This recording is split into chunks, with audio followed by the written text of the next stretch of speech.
Aleluya, aleluya, aleluya, aleluya, aleluya,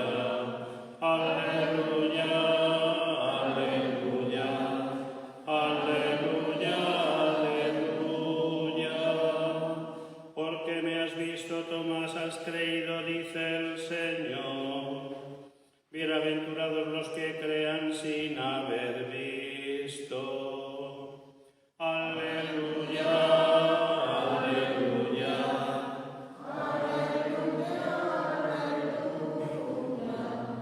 aleluya, aleluya, aleluya, aleluya.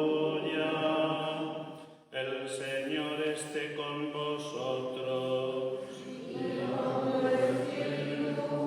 Lectura del Santo Evangelio según San Juan.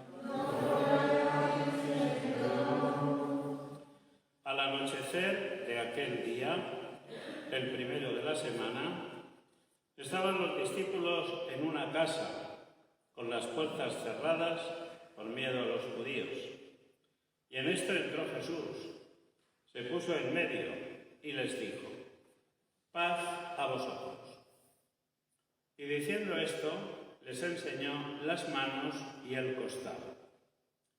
Y los discípulos se llenaron de alegría al ver al Señor.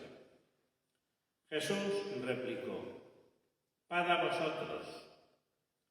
Como el Padre me ha enviado, así también os envío yo. Y dicho esto, sopló sobre ellos y les dijo: recibid el Espíritu Santo. A quienes les perdonéis los pecados les quedan perdonados, a quienes se los retengáis les quedan retenidos. Tomás, uno de los 12, llamado el mellizo, no estaba con ellos cuando vino Jesús. Y los otros discípulos le decían: hemos visto al Señor.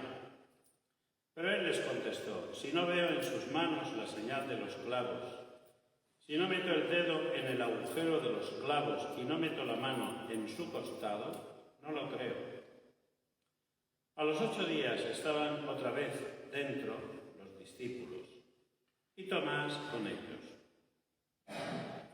Llegó Jesús, estando cerradas las puertas, se puso en medio y dijo: paz a vosotros. Luego dijo a Tomás: trae tu dedo, aquí tienes mis manos. Trae tu mano y métela en mi costado, y no seas incrédulo, sino creyente. Contestó Tomás: Señor mío y Dios mío. Jesús le dijo: porque me has visto, has creído. Bienaventurados los que crean sin haber visto. Muchos otros signos, que no están escritos en este libro, hizo Jesús a la vista de los discípulos.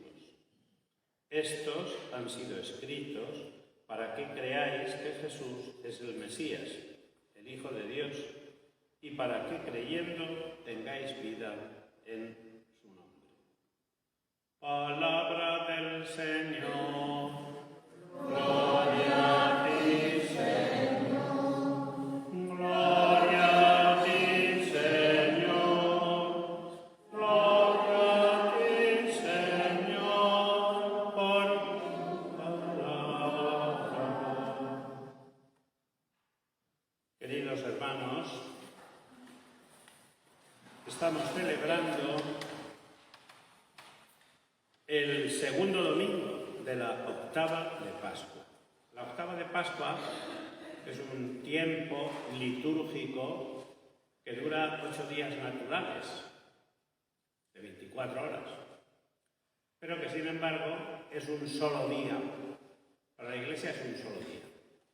Un solo día de 8 días naturales en los cuales se celebra con el mismo nivel de celebración, de fiesta, de alegría, etcétera, etcétera, la resurrección del Señor. Terminamos, por tanto, hoy, en este día, la octava de Pascua, y ya dejaremos de cantar la secuencia, pero la celebración de la Pascua Son 50 días en los cuales nos va a acompañar el cirio pascual encendido. Esta fiesta larga de 50 días llega hasta la fiesta de Pentecostés, que por un lado nos recordará el momento en el cual Dios entregó a Moisés los 10 mandamientos de la ley de Dios, y por otro lado, a nosotros, cristianos, aparte, nos recordará el día en el cual el Padre y Jesucristo enviaron sobre la Iglesia el Espíritu Santo. Estamos, por tanto, en el centro de las celebraciones litúrgicas de la Iglesia que nos hablan de la verdad de fe más importante, la que es el fundamento de todo ese edificio religioso que es la fe católica y que es la resurrección de Jesucristo de entre los muertos, porque ya sabéis que, en palabras de San Pablo, si Cristo no ha resucitado, nuestra fe es vana y no tiene ningún sentido. Pero no, dice el apóstol, Cristo ha resucitado. Bueno. Y en este segundo domingo de Pascua, pues hay que recordar muchas cosas, porque las lecturas de la palabra de Dios están llenas de cosas muy profundas y muy hermosas desde el punto de vista de la fe. Para que no se me olvide, porque es también muy importante, recordaros que hoy se celebra la fiesta de la Divina Misericordia, que fue establecida por el Santo Papa Juan Pablo II y que se celebra por todo el mundo. Aquí tenemos el cuadro de la Divina Misericordia y en esta parroquia existe mucha devoción al rezo de la coronilla, ¿verdad? Pues hoy es el día de la Divina Misericordia. Quiero destacar también dos cosas más del Evangelio. Ya digo que estas lecturas están muy llenas de sabiduría y de profundidad. En el Evangelio de hoy se recuerda un momento importante también de la doctrina católica, y es el perdón de los pecados. Jesucristo concedió a la Iglesia la capacidad para perdonar los pecados. Sopló sobre ellos y les dijo: recibid el Espíritu Santo. A quienes les perdonéis los pecados, les quedan perdonados. A quienes se los retengáis, les quedan retenidos. Ese poder fue dado por Jesucristo a la Iglesia, y la Iglesia lo administra a través del sacramento de la penitencia, cuya sede es el confesonario.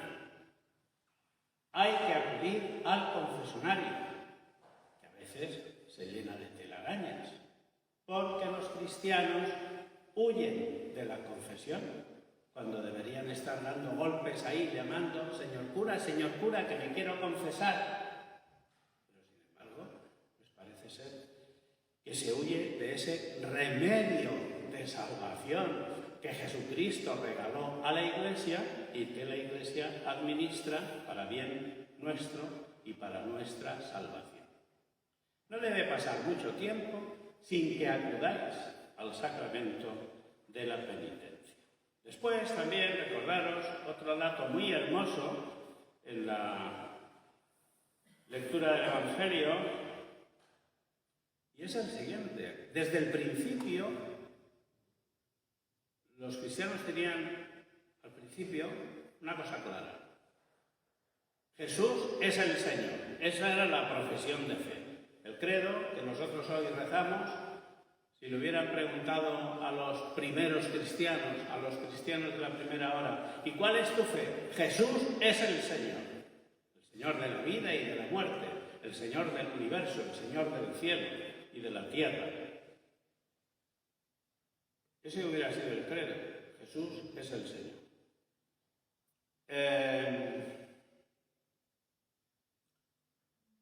Pero otra de las cosas claras que tienen los cristianos desde el primer momento es que tienen que reunirse para celebrar la Santa Cena. Porque es que fue un mandato expreso de Jesucristo. Haced esto en memoria mía. Es decir, reuníos y celebrar la Eucaristía, como yo os he enseñado a hacerlo. Y desde el principio, los cristianos se reunían el primer día de la semana para celebrar la Eucaristía. No ha habido ni una sola época de la historia en la que eso se haya ocultado a la comunidad cristiana. Ni una sola época de la historia. Sí que ha habido gentes, cristianos, que han abandonado la práctica de la religiosidad y se han alejado de la Eucaristía. Pero eso le pasó a Tomás también en el principio. Tomás no estaba con ellos en la misa del domingo. ¿Qué le pasaba a Tomás? Pues a Tomás le pasaba que perdió la fe. Porque como no iba a la misa del domingo, no tenía la fe. Tomás fue humilde y aceptó el consejo del Señor y el mandato del Señor, haced esto en memoria mía, y al domingo siguiente fue a la misa.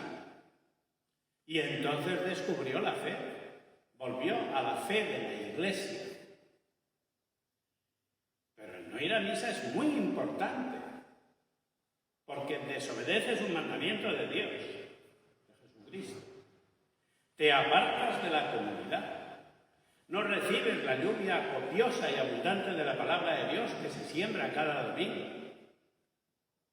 Es muy grave eso de no ir a misa un domingo, para después ponerte en la cola a recibir la comunión sin haber ido a misa un domingo, sin que haya habido una causa grave que te lo haya justificado. ¿Quién os ha enseñado eso? ¿Dónde lo habéis aprendido? ¿En qué libro se ha escrito? No se puede recibir la comunión habiendo pasado olímpicamente de asistir a misa un domingo porque he sido perezoso, porque no me ha dado la gana, porque eso pone en peligro tu fe y tu salvación. Y después, ya por último, pero yo espero no ser muy largo hoy, dice que en la lectura de los Hechos de los Apóstoles de hoy, dice que crecía el número de los creyentes, crecía al principio. Una multitud, tanto de hombres como de mujeres, que se adherían al Señor. Esa es la Iglesia. La Iglesia somos esa multitud, tanto de hombres como de mujeres, que nos adherimos al Señor. ¿Y qué significa adherirse?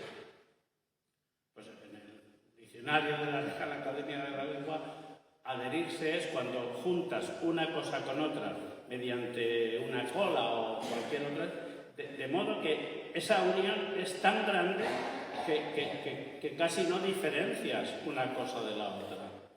Eso es adherirse. Los cristianos nos adherimos a Jesucristo por dos caminos. Primero, el bautismo. El bautismo nos injerta en Jesucristo, según palabras del apóstol Pablo. Y nos adherimos a Jesucristo por la fe.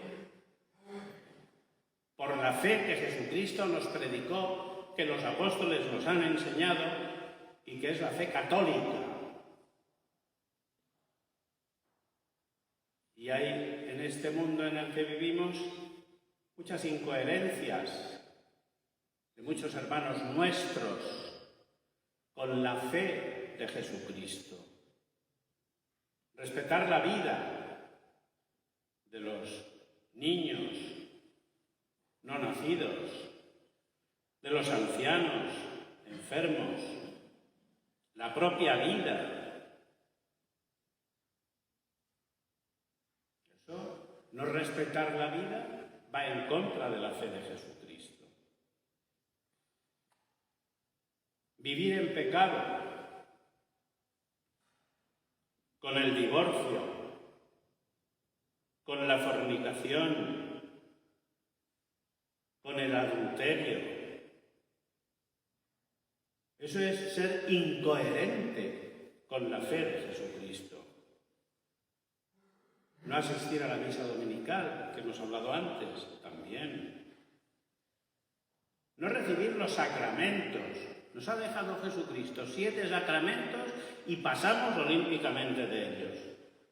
La penitencia de la que hemos hablado, el bautismo propio o de los hijos, la confirmación, que está olvidada no sé cuántos siglos en la Iglesia, el matrimonio, no se casan por la Iglesia, no bendicen su matrimonio, la asistencia a los enfermos, tampoco. Pasar de la oración mental y vocal. Una de las cosas que hacía Jesucristo todos los días y la destacan los evangelios es la oración. No es posible adherirse a Jesucristo sin la oración mental o vocal. No adherirse a la Iglesia, no sentirse Iglesia. Y no digo con ello que tengas que llevarte bien con todos y que tengas que aceptar a todos los curas y a todos los obispos y a todos los papas. No. Es que una cosa son las distintas personas que estamos en la Iglesia y otra cosa es sentirme yo miembro del cuerpo de Cristo y saber que tengo que rezar por todos mis hermanos para que dejemos de pecar unos y otros. Sino que adherirse a la Iglesia es adherirse a la fe que Jesucristo nos ha enseñado y a la fe que la Iglesia enseña, a los sacramentos. Ayudarla en sus necesidades es sentirse adherido a la Iglesia. Bueno, hermanos, vamos a dejarlo aquí, porque si no se haría muy largo, pero ¿cuánto trabajo para hacer?